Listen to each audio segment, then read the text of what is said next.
Hi, Wagner. My name is Ellen. I will be correcting this set of essays for you. Let's take a look at what you've written here. You sent us a task 1 and a task 2. So let's see what feedback we can give you.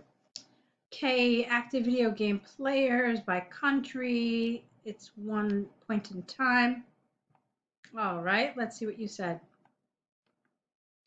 This report is based in a bar chart that show the number of online players of video games in the year of 2012 based on their location. Overall, the United States represent by far the main location of gamers in the world, while Spain is at the bottom of the graph. Okay, I like your overview. I think that's fine. I don't love your first sentence. My suggestion to IELTS test takers is to have for task 1 a set expression to begin. You just kind of memorize it and then you just go. And typically what I recommend is something like this diagram provides information on. And that's my standard introduction. It's grammatically correct. It goes for anything. It works for anything. So that's it. This diagram provides information on. And then the number of online players of video games, etc., etc. Okay, so that would be my first suggestion. Not because I think mine is so fabulous, but it's accurate, it's clean, and it works for every situation. This did not fit that because it's not this report is based in a bar chart. This felt a little awkward to me. It's on a bar chart, first of all, and then it's shows. So using my my suggestion, you avoid making mistakes like this, okay? And we don't need to do all this. This report is based on a bar chart that shows. You don't need all of that. So just this diagram provides information on the number of online players of video games in the year 2012. You don't even need to say that. And you can even make it simpler. Number of video games in 2012. That's it. You don't need all this wordiness. You know, sometimes IELTS test takers think that the more words you use, the better. It's actually the opposite. You want to be succinct, you want to be concise, okay? And get your message across effectively. So that's what I would do. You may have wanted to rephrase this a little. You said the main location of gamers in the world, while Spain. I mean, it makes sense. I understood it. I might have wanted you to use vocabulary that is more appropriate to task 1. You see, there is vocabulary that is pretty typical of task 1. It's kind of like expected. It's rather formulaic. So you could have said something like, overall, the United States represents, by the way, because the United States of America, it's one country, okay, even though it's states. The main location of gamers in the world, while Spain is the lowest or is the least, okay? Or while Spain represents, again, I don't know. Overall, the United States represents the main location of gamers in the world, while Spain accounts for the least, you could have said. Okay, that's another way you could have said it. Let's keep going. Now you did it again here. Look, in the year of 2012. It's wrong the first time, too wordy, too awkward, and again, it's the same thing. So in 2012, the United States had, not have, had, past tense, right? 85 million video game players, leading by far the number of players in the world. In the second place comes Brazil, 41.8, not even half of the number of gamers. This is awkward. You could have just said of the US, followed by Germany with almost 38 million. Okay. On the other hand, at the bottom of the graph is Spain with only 16 million gamers, a quantity 6 times smaller than the first place United States. Good. I like that comparison. Great. Italy comes next. Not so. This is weird. Italy comes next with only, you didn't have to say not so distant. That's awkward. So Italy comes next with only 1.8 million players more than Spain. France and Turkey together have almost 50 million. Okay, so how many countries did you actually talk to us about? You talked to us about US, Spain. Let me see, hold on. The US, Brazil, Germany, Spain, Italy, France, and Turkey. So you talked about 7 countries. How many are in the graph? I think you completely skipped. Did you talk about the UK at all? You didn't talk about the UK. So let me tell you why that's a problem. If you look at the band descriptors, there's something under task achievement which talks about key features. Not all key features are mentioned or something like that. And your categories are your key features. Okay. So right now I have information about 7. So let me put it to this way. If I were going to draw this graph based on your description, I would have absolutely zero knowledge that the UK was even on this graph, okay? Which means that I have a very incorrect view of what you're looking at. So this is something I want you to think about as you prepare for IELTS. You want to describe these diagrams in such a way that the person reading it can at least roughly visualize or draw what it is you are looking at. All right, so you don't want to bog them down with too many details, but you also don't want to leave any major details out. As far as I'm concerned, one of the 8 countries here, leaving it out, that's a major detail, okay? Because I now have a comparison of 7 countries when I'm supposed to have a comparison of 8. So again, not including UK, that's a big deal. You have to at least mention it, even just by name, okay? I like the way you divided your, I liked some of the comparisons you did, and I like the way you divided it. I do think you could have done a little differently. So for example, you could have talked about the United States the way you did, talked about Brazil, I thought that was good. And then you could have lumped these 2 together, okay, in one paragraph, just saying that the UK and Germany had between 32 and 38 million. And then you would have been fine. And then you could have gone to your next paragraph doing what you did, okay? So it was really just a very quick fix. You split the paragraphs in half like that, okay? And, use these numbers along the bottom to make those dividing points.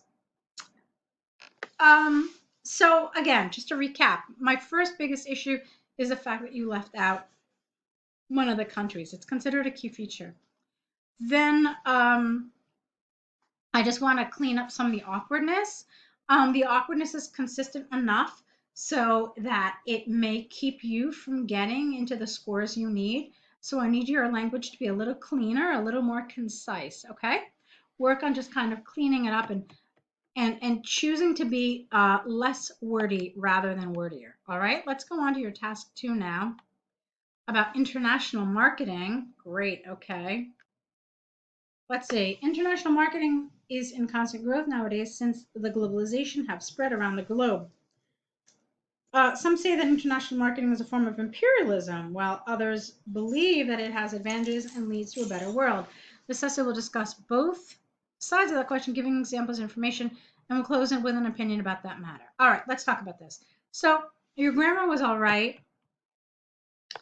I didn't love this. Globalization, first of all, it's one thing, globalization, singular, so it has spread. And I don't love globalization around the globe. Well, obviously, but it felt repetitive. So change that. You could have said, even if you said globalization has spread around the world, like that's the whole idea of globalization, that it's global. So I felt like this was rather redundant, a little repetitive, okay? You could have said, since globalization has become so widespread. That would have been fine, okay? And now let's talk about what the major issue here is and what in this introduction could keep you from getting a 7. Every IELTS task 2 has some sort of a command, and that command is either exactly that, a direct directive, okay, like a direct order as to what they want you to say, or it's a question. okay? And you need to answer that question, or you need to respond to that directive, that command, in your introduction. Why? Because if you look at the band descriptors under task achievement, band 7, it says presents a clear position throughout the response. What is a position? Your position is your answer to whatever that command, that question, that directive is. Here, what did they tell you? They want you to discuss both views and give your opinion. So, for your position to be clear throughout, you need to give your opinion in your introduction. Otherwise, I will not know your opinion until the end, and then your position will not be clear throughout the essay. Okay? So telling me that you will close with an opinion is not helpful. I now have absolutely zero idea what your position is. Okay? So rather than telling me that you're going to close with an opinion, instead, just tell me what that opinion is. All right. Globalization is a reality in the modern days, and international marketing is one of the many sides of that issue, leading to constant contact between countries.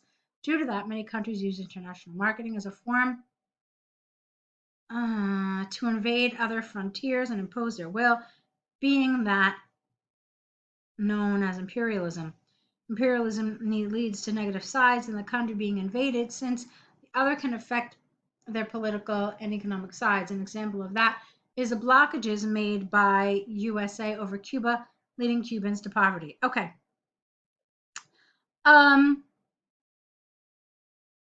So here you're trying to talk about the negative sides of international marketing. I don't feel like you really talked about what they've asked you to talk about. Why is international marketing invasive and intrusive? Okay. Why is it first of all, we need to have an understanding of what international marketing is. Okay. So it's absolutely fine when you're preparing for IELTS to look it up, to read up about it, to have a better idea about what is being discussed here. So that's the first thing. I felt like you didn't really understand. Okay. You talked about invading other frontiers and imposing their will, but you never actually give me any examples. So it all feels really rather vague and really rather superficial rather than answering the question. Okay. Yeah, you talked about the negative sides. Okay. It can affect the political and economic sides. What do you mean? I mean, you talked about blockages made, but still it's all very vague, very superficial. And I have actually very little information about your position and both the ideas that you're supporting. Okay. So let's talk about what could have been done here. First of all, this is all very wordy. Okay. You needed to get rid of a lot of this. I don't feel like any of this really helped you. Okay. So instead you could have talked about, yeah, and you know what? Let me talk about another thing. You're talking about imperialism and like trade embargoes, but that's not what international marketing is about. Yeah, so the whole thing about imperialism and trade embargoes, it's not relevant, okay? Um, Maybe you could have connected it. I'm not saying you couldn't have, but you didn't in this essay, okay? And so that's an issue. Let's see. So what you're trying to really tell me here is that international marketing is a way of imposing a country's will under the guise of marketing, of advertising. For example, I don't know, let me think of something. International clothing companies can spread ideas about dating and romantic relationships that are considered foreign to the country being advertised to, and can be considered against the religious and ethical standards of that country, creating really resentment and hostility in the home country. So you could have talked about stuff like that, maybe. Okay. You could have talked about how a lot of times some of these Western brands, they sort of like promote this, maybe not promote is the right word. but they kind of give off, or they transmit this sense of superiority.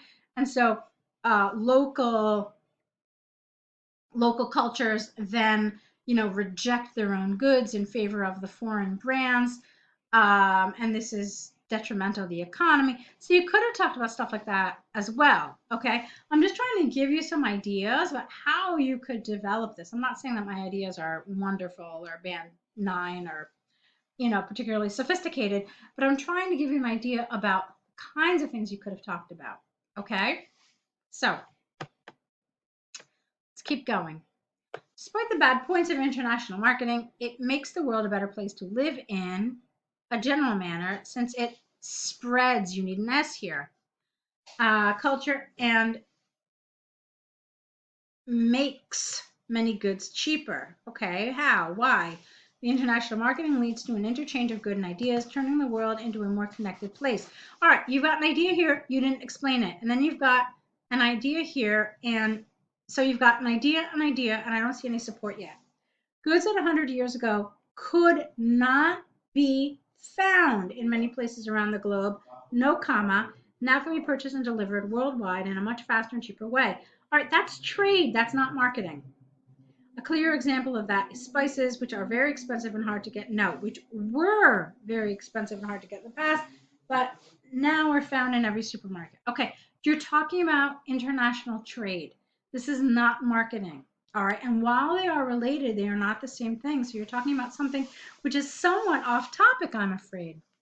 So this just really just kind of takes us back to what I said earlier, which is that it's not a bad idea to look up some ideas about the topic. Okay, international marketing, it is rather tricky. If you're not involved in business or marketing, it may be hard to kind of come up with some ideas, really understand what's involved. So do feel free to look up, to read about it, so that you can then structure your answer appropriately. Okay, but yeah, I don't feel this is entirely on topic, I'm afraid. Okay, and then of course your grammar was wrong because you're talking about 100 years ago, so it absolutely needs past simple, but then you did it all in the present simple. Okay, so both grammar and task achievement here are facing some issues. Although many countries use international marketing without the to get profits and earn over other countries, in my opinion, international marketing has turned the world into a better place. The spread of goods, of culture, goods, and education, are a result of a growing of a growing market worldwide, the result of globalization. Okay, now check it out. You're talking about culture, goods, and education, but you never really talked about those things in your essay. You mentioned the spread of culture. You mentioned the interchange of ideas, but where did you really talk about that? I mean, you talked about goods can be found. I don't know. I'm not really finding that your ideas were linked. I didn't find that they created like a chain, because that's what your ideas are supposed to do. They're supposed to be solidly linked from one to another. Now, this essay was about ideas, culture, education, and not so much economy and not so much trade. So you needed to focus on those things. You needed to focus on the spread of ideas, the spread of language. All right, how it's happening, how these international marketing campaigns, and maybe how even the people behind them are learning about other cultures. Because when I'm in the U.S. and I am advertising to, say, for example, Finland, I have to be familiar with the Finnish culture and language, and so that I can advertise and market my product to Finns. Okay, so that is in a way forcing me. Okay, it's kind of compelling me to become educated. All right, so these are some of the things that you need to think about. So I wanted you to get an understanding of where I think your essays need a little more work. For me, it's definitely in task achievement. It's also in grammar. All right, you need to be a little more careful with some of these basic grammar things like tense. I hope we can see more of your essays. I'm looking forward to it. Let's see how we can continue to work together, and I want to wish you tons of luck.